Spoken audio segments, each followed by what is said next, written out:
This debt belongs to Clara. She's just a charity case anyway. Contributing a little to save the family's pride is the least she can do." Beatrice's voice echoed through the Austin livestock auction hall, sparking giggles from the wealthy ranchers around us. I stood frozen, gripping my veterinary files. My face burned under the crystal chandeliers. Drop a comment and let me know where you're listening from and what time it is for you right now. I'd love to know who's part of our community. I didn't cry. I didn't ask why. Anger wasn't loud this time. It was clinical. For 25 years, I'd been the silent investor in their version of family. After my parents died, Aunt Marion and Uncle Silas took me in.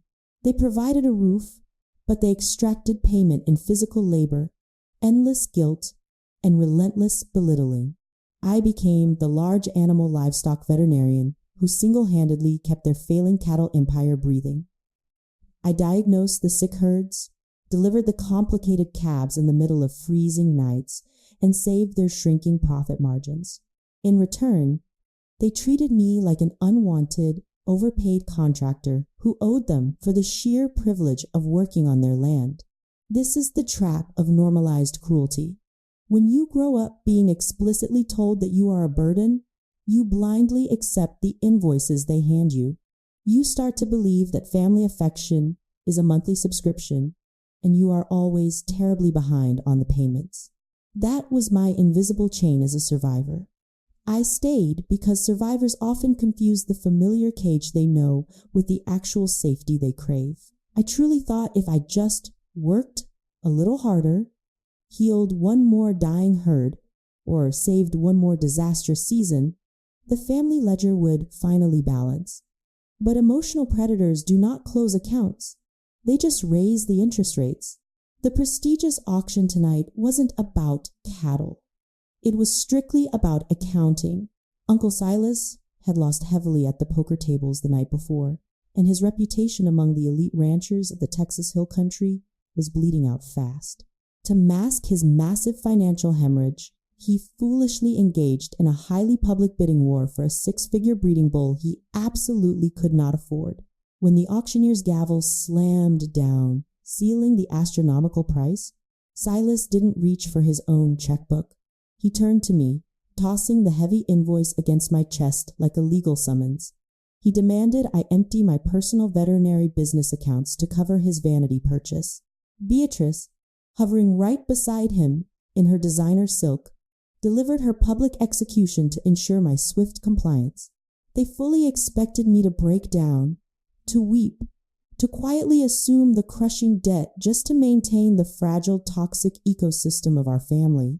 I rubbed my eyes, attempting to summon regret or panic, but there was only absolute, glacial clarity. This wasn't a breakdown.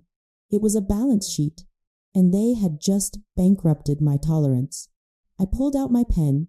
I didn't hesitate or shake. I wrote the check for the full amount. They weren't shocked by the cruelty of what they'd done. They were simply shocked that I wasn't arguing. By signing my name on that dotted line, I was finalizing the ultimate transaction. I was buying my permanent freedom, unchaining myself from their parasitic ecosystem once and for all. I handed the slip of paper back to Uncle Silas with a dead, hollow stare. The ink was barely dry when the atmosphere in the auction hall suddenly and violently shifted. Just as Silas reached for the check, a voice cut through the ambient hum of the auction hall. It was a voice that didn't need volume to command absolute obedience. Great Aunt Eleanor, the 84-year-old legendary founder of our ranching empire, stood up from the VIP viewing box. She walked down the carpeted aisle, her cane striking the hardwood floor with rhythmic, methodical precision. The entire room went dead silent. Silas swallowed hard, his triumphant smirk dissolving into immediate, visible panic. Eleanor stopped exactly 2 feet from him. Her eyes, sharp and predatory, dissected him in front of the entire Texas livestock elite. She didn't yell. She audited him. "You are a coward, Silas," Eleanor said, her voice carrying crisp and clear across the silent room. "You gamble away assets you did not build. and you extort the only person in this bloodline who actually works for a living. I have watched you bleed this girl dry for 2 decades, Silas stammered, attempting to construct a pathetic defense. But Eleanor cut him off with a single raised hand. For years, she had watched from the periphery. This was the silent regret of the guardian. She had hoped Marian and Silas would eventually step up, that blood would inevitably correct its own toxicity.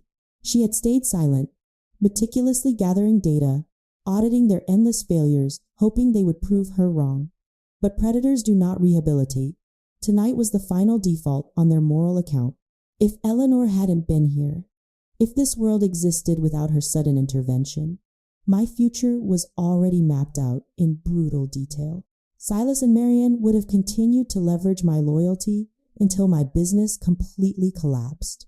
They would have drained my accounts, destroyed my independent veterinary practice, and left me with nothing but their crippling debts, all while successfully convincing the world I was the ungrateful one. But Eleanor was here, and she was aggressively foreclosing on their future. My estate, Eleanor announced to the breathless room, making sure every wealthy rancher heard her, will undergo immediate restructuring. My lawyers have already been notified. Silas, Marian, Beatrice, and Warren, you are completely divested. Every acre, every asset, every drop of water rights I own will bypass you entirely. Beatrice let out a strangled gasp, her hands flying to her mouth in pure shock. Warren physically stepped back, his cowardice taking over as he tried to hide behind the crowd. Silas looked like he was suffocating, his face turning a blotchy shade of red. They hadn't just lost a poker game. They had lost their entire empire in under 60 seconds. Eleanor turned to me, her stern expression softening only a fraction. Clara is the only one who respects the dirt she stands on. She takes over the legacy immediately. She reached out, plucked the 6-figure check from Silas's trembling fingers, and tore it neatly down the middle. We are going back to the estate, Clara. There is accounting to be done. I didn't look back as I followed her out the doors, leaving my former family standing in the absolute wreckage of their own making. We sat in the cavernous study of the ancestral mansion, surrounded by leather-bound ledgers and century-old property deeds. The silence between us was highly functional, entirely devoid of messy sentimentality. Eleanor sat behind the massive mahogany desk and pushed a thick manila folder across the polished surface. I have 2 months left, she stated, her tone as clinical as a weather report. Pancreatic cancer. I refused treatment. I am spending my remaining time liquidating liabilities and securing my assets.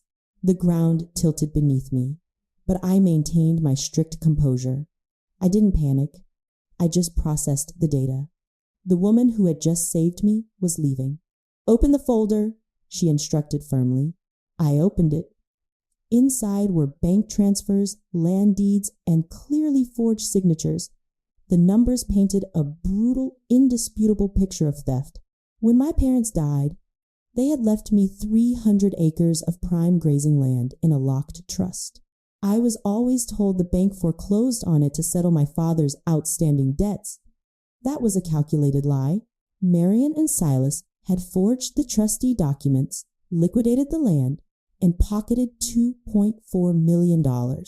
They had systematically used my inheritance to fund Beatrice's luxury boutique, Warren's failed tech startups, and Silas's endless gambling habits.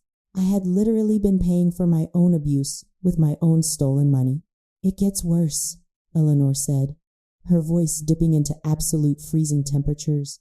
Look at the livestock pedigree file underneath. I slid the heavy paper out. It was the genetic lineage of the bull Silas had just purchased at the auction, the 6-figure animal I had been forced to write a check for. I traced the bloodline back 3 generations. The bull was a direct descendant of the rare, highly prized herd my father had spent his entire life breeding. Silas hadn't just bought a random bull. He had bought my father's legacy, using funds he stole from me, and then tried to make me pay for it a second time. My heart didn't break. It calcified. The betrayal was so deep, so methodically cruel, that it bypassed sorrow entirely and settled directly into a cold, hard demand for absolute justice.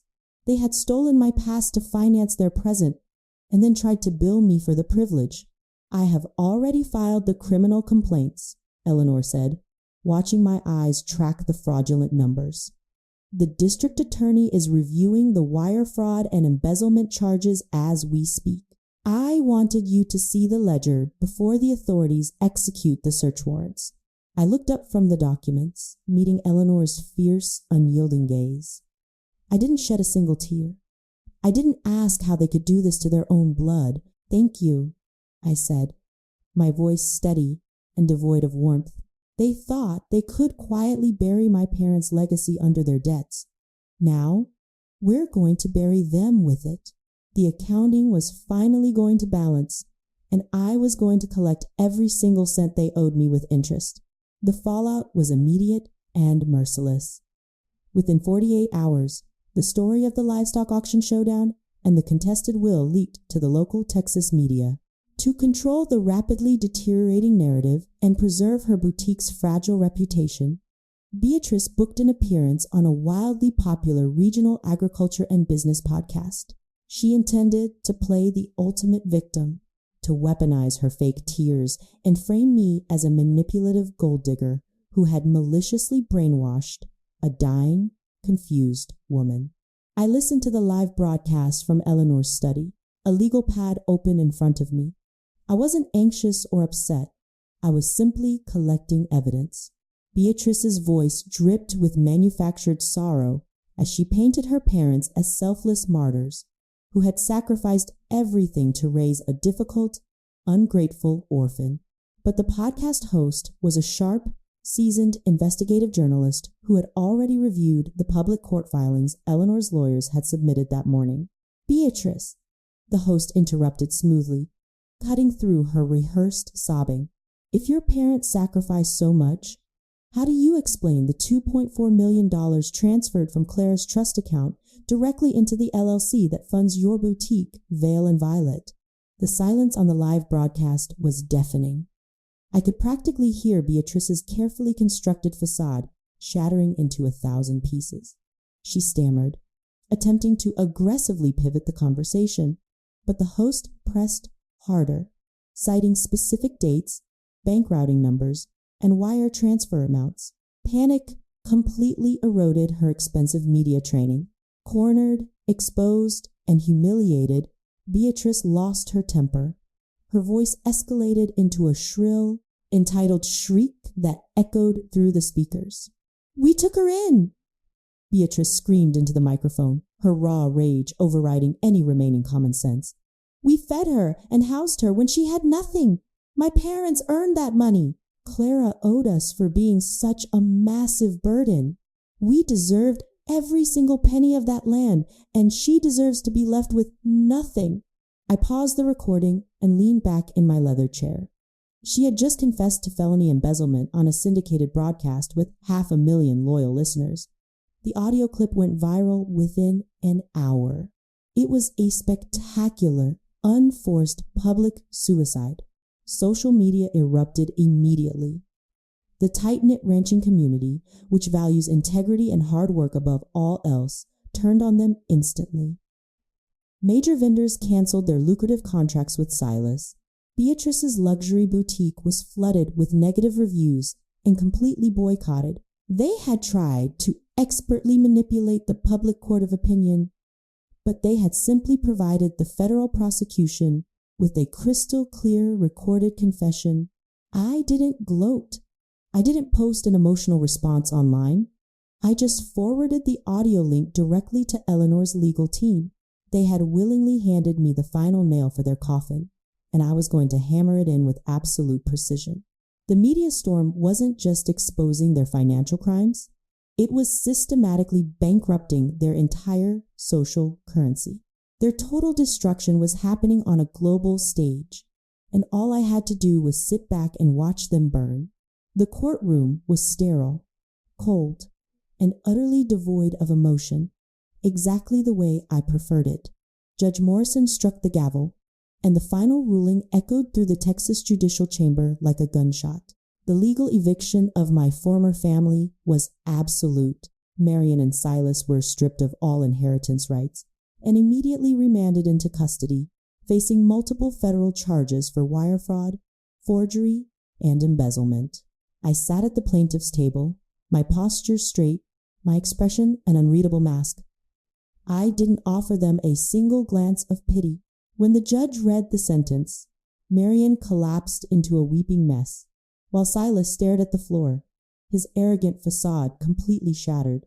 Beatrice tried to approach me in the hallway after the hearing, begging for a loan to save her boutique. I simply looked at her, handed her my attorney's business card, and walked away without uttering a single word. Beatrice's luxury boutique, hemorrhaging money and utterly devoid of clients after her podcast disaster, filed for Chapter 7 bankruptcy less than a week later. She was left saddled with crippling debt and a ruined reputation.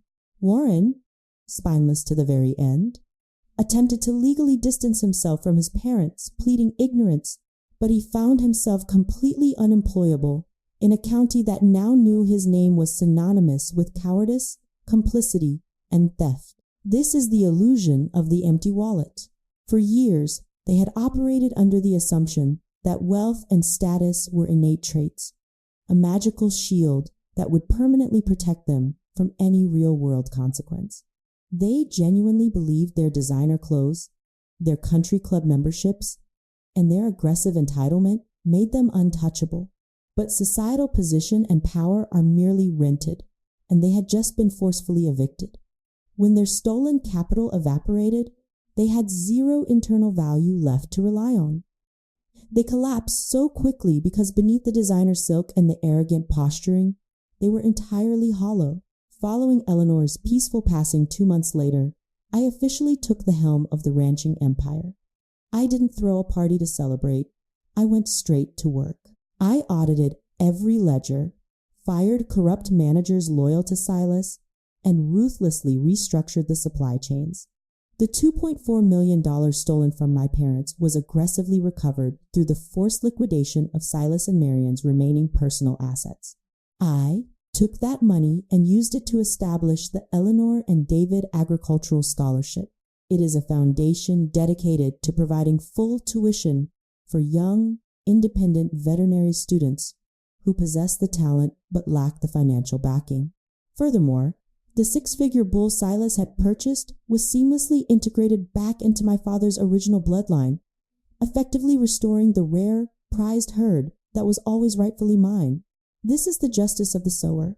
True justice isn't found merely in the destruction of those who harmed you. The ultimate, most devastating retaliation is cultivation. While my former family sat in federal prison cells and depressing bankruptcy courts, consumed entirely by the ashes of their own bottomless greed, I was busy planting seeds in the very soil they tried to steal. I was building a lasting legacy of growth, education, and resilience. I was watching my father's herd graze peacefully on the expansive land my great-aunt had protected. I had taken their decades of cruelty and composted it into an untouchable empire. I've come to realize that the family you are born into isn't always the family you are meant to keep.